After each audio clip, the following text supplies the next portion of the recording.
হিরণের টাইট দেওয়ার নিদান, প্রচারে আচমকা বিডিও অফিসে হিরণ, আর এবার ডেবরার বিডিও অফিসে হুমকি দিচ্ছেন তিনি। 2 মাস পর কিভাবে টাইট দিতে হয় দেখাবো। বিডিও অফিসে হুমকি, ঘাটালের পদ্মপ্রার্থীর টাইট দেওয়ার নিদান, কি বলেছেন তিনি শোনাবো আপনাদের।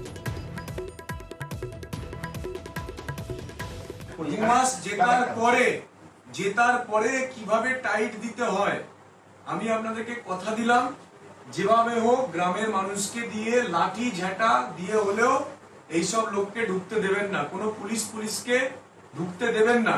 তৃণমূলের দলদাস পুলিশ, তৃণমূলের দলদাস বিডিও এসডিও দেরকে ঢুকতে দেবেন না। আগামী 2 মাস গ্রামকে দিয়ে আটকে রাখুন এই অবৈধ বালি। 2 মাস জেতবার পরেতে আমরা সব বুঝে নেব, কিভাবে কি করতে হয় সেটা বুঝে নেব। সেতু চোর দীপক অধিকারী, তো সেই জন্য আপনাকে অনুরোধ, আপনি 2 মাস অ্যাটলিস্ট গ্রামের মানুষকে সাপোর্ট করবেন। এই 2 মাস আপনাকে কালীঘাট ট্রান্সফার করতে পারবে না। প্রতিনিধি দিগ্বিজয় এই মুহূর্তে আমাদের সঙ্গে রয়েছেন। দিগ্বিজয়, এই বিডিওর বিরুদ্ধে নির্দিষ্ট কোনো অভিযোগ আছে বিজেপি? যোগাযোগ বিচ্ছিন্ন হয়ে গেছে। আরো একবার আপনাদেরকে জানিয়ে রাখি, ডেবরার বিডিও অফিসে হুমকি দিচ্ছেন ঘাটালের পদ্মপ্রার্থী। একবার আপনাদের দেখিয়েছিলাম দিলীপ ঘোষ, তিনি বেলেগাম, আর এবার যে ছবি আপনাদেরকে দেখাচ্ছি, যা অডিও আপনাদেরকে শোনালাম, 2 মাস পর কিভাবে টাইট দিতে হয় দেখাবো বলছেন ঘাটালের পদ্মপ্রার্থী।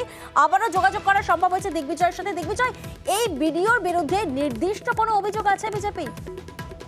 দেখো, এখনো পর্যন্ত এই ঘটনায় আজকে হিরণ যখন ডেবরার টাবাগেড়ায় নদীঘাট পরিদর্শনে আসে এবং সেখানে মানুষজনের সঙ্গে কথা বলে এবং তারপরে তিনি হঠাৎ করেই ডেবরার বিডিওর কাছে উপস্থিত হন চেম্বারে, এবং সেখানে তিনি সরাসরি বিডিওকে বলেন 2 মাস জেতার পরে কিভাবে টাইট দিতে হয়।